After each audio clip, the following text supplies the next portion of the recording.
Isang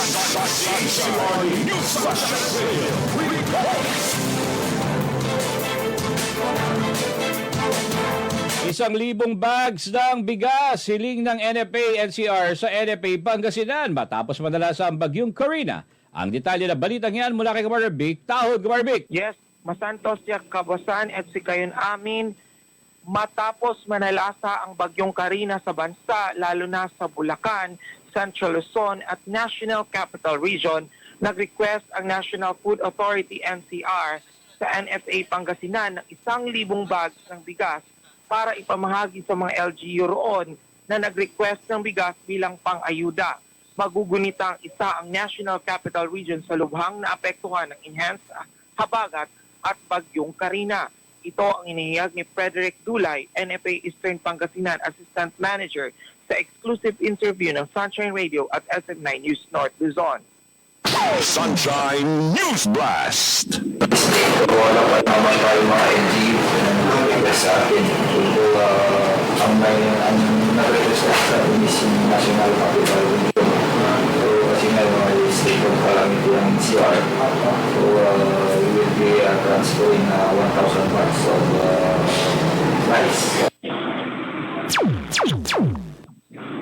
Sa dito, walang LGU sa Pangasinan ang nag-request o bumili sa kanila ng bigas sa halagang 29 pesos per kilo. Ang bigas ng NFA ay nabibili ng mga LGU sa halagang 29 per kilo tuwing may kalamidad na pang-ayuda. Nilinaw ni Dulay na wala pa silang sinusuplayan din na Kadiwa store sa Pangasinan dahil ito ay dapat may go signal sa administrasyon. Anya, ang mga nabibili sa mga Kadiwa ay pwedeng galing direkta mismo sa mga magsasaka ng palay. Paliwanag nito, hindi nila hawak ang presyo ng retail ng bigas dahil ito ay mandato na ng DTI at wala na rin anya silang binibentang bigas ngayon sa palengke. Tiniyak naman ito na sapat ngayon ang supply ng bigas para isupply sa mga LGU na masasalanta ng bagyo at naresolban na nila ang issue ng amoy ng NFA rice. Sunshine News Blast! Magulat yung sa harvest na yun. Saka nakatutok yung mga quality assurance officers na. Kasi noon, Eastern Pangasinan Assistant Manager. Para sa Diyos at sa Pilipinas kung mahal, Vic Tahod, kapartner mo sa balita at serbisyo.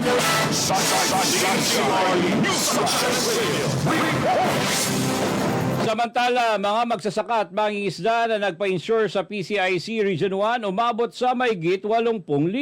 Ang detalye ng balitang yan mula kay Kapar Lorna Hernandez. Kapar Lorna!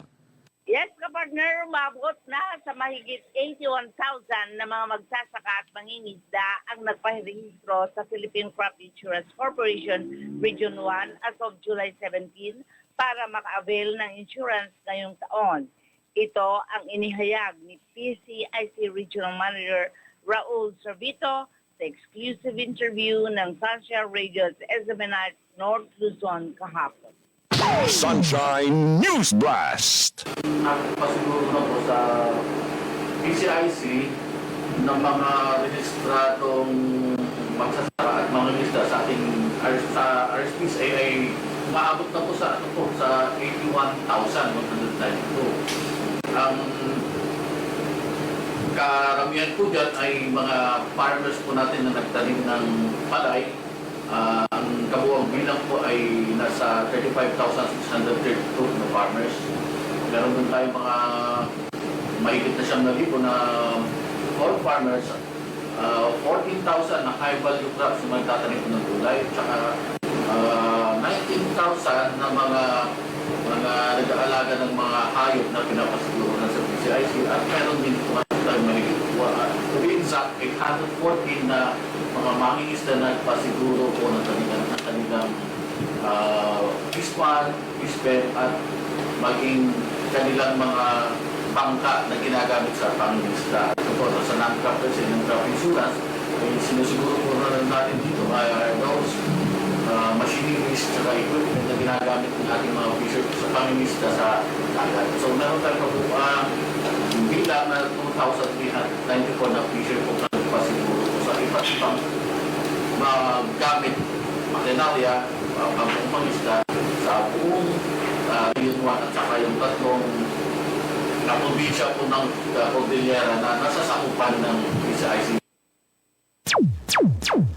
Samantala, aabot na sa mahigit 9,000 fisher folks at farmers ang nabigyan na ng kanilang insurance claims na umabot na ito sa mahigit 53 million pesos. Ang cover nito ay mula nito January hanggang ngayong July 2024. Ditong nagdaang bagyo, walang masyadong kumuha ng kanilang claim. Ang pagpaparehistro ng PCIC ay kada cropping season at para sa mangingisda at nag-aalaga ng hayop ay pagpapasiguro ay kada taon. Sa mga gustong makabil ng libreng insurance sa PCIC, dapat nakarehistro ito sa registry system for the basic sectors in agriculture sa mga munisipyo para may 3 hektarya na pwedeng may libreng insurance. Hanggang 10 namang baka o baboy ang pwedeng ipa-insure ng libre. Sa ngayon, pumupunta ang mga PCIC sa mga barangay upang hikayatin ang mga magsasaka na magpasiguro sa PCIC. Samantala, nag-offer din ang PCIC ng life insurance sa mga magsasaka in case of death by natural or accidents ay makakakuha ang maito ng claim sa PCIC. Para sa Diyos at Pilipinas kong mahal, Lorna Hernandez, kapartner mo sa balita at serbisyo.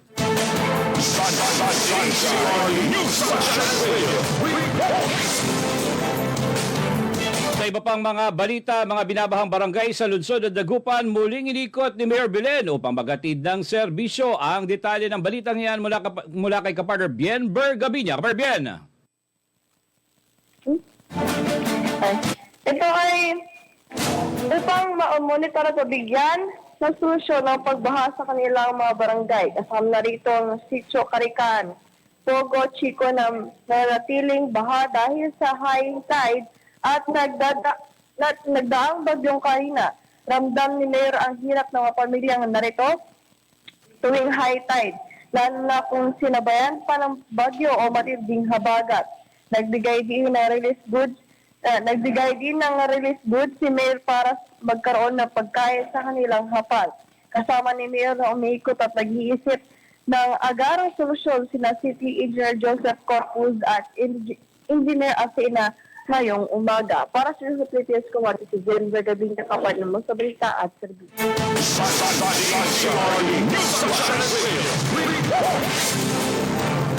Dagdag pa ang balita, month-long celebration ng 50th Nutrition Month, nakiisa ang DSWD-FO1. Ang detalye sa pagbabalik ni kapartner Vic Tahod, Kapartner Vic. Nakikiisa ang Department of Social Welfare and Development sa selebrasyon ng ika-50 taong Nutrition Month sa bansa. Ito ay may temang sapipan, sama-sama sa nutrisyong sapat para sa lahat. Nagsagawa ng Search for the Best and Ideal Body Mass Index o BMI ang DSWD-FO1 bilang bahagi ng Nutrition Month culminating activity and positive nutrition practices sa workplace. Ang mga nanalo ay nakabase sa mga best and ideal BMI. Ang mga babae ay dapat nasa 21.0 BMI, habang ang malalaki naman ay 22.0. Layunin nito na maisulong ang pagkakaroon ng malusog na katawan ng mga empleyado. Nakatanggap ang mga ito ng Certificates of Recognition at cash prizes. Para sa Diyos at sa Pilipinas kung mahal, Vic Tahod, kapartner mo sa balita at serbisyo. Sunshine News. Samantala, ipinamahagi sa mga magsasaka sa lalawigan ng Pangasinan ng small farm equipment sa pangunan ng Department of Agrarian Reform DAR Provincial Training and Development Center 2, Lingayen, Pangasinan.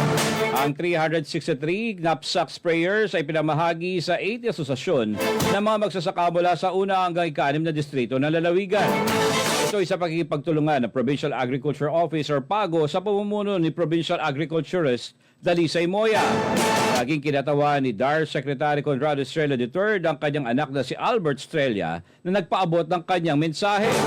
Pinagkalooban din ng Provincial Agriculture Office or PAGO ang mga magsasaka ng mga fruit-bearing at vegetable seedling. Lubos sa pasalamat ng mga magsasaka sa kanilang mga natanggap na tulong mula sa DAR at sa probinsya.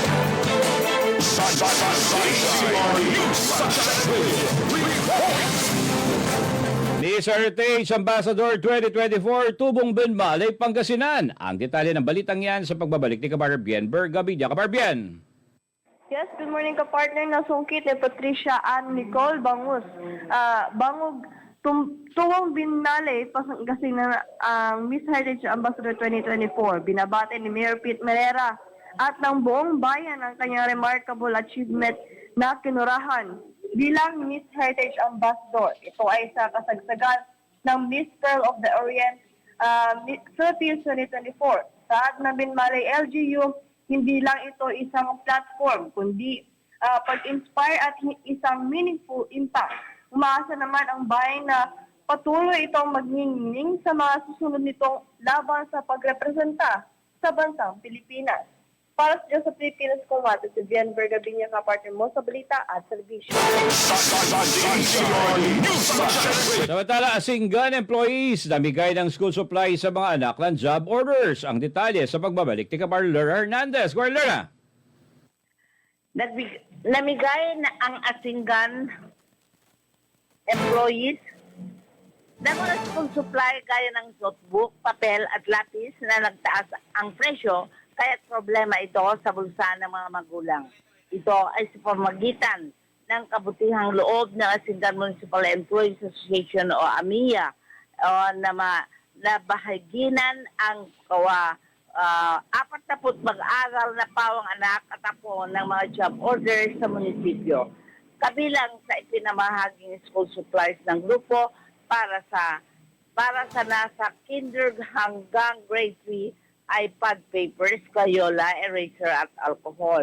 Layunin ng AMIA na matulungan sa maliit ng pamamaraan at mapagaan kahit paano ay papasanin ng mga kapwa magtatrabaho sa munisipyo sa gastusin sa nalalapit na pasukan ng mga bata.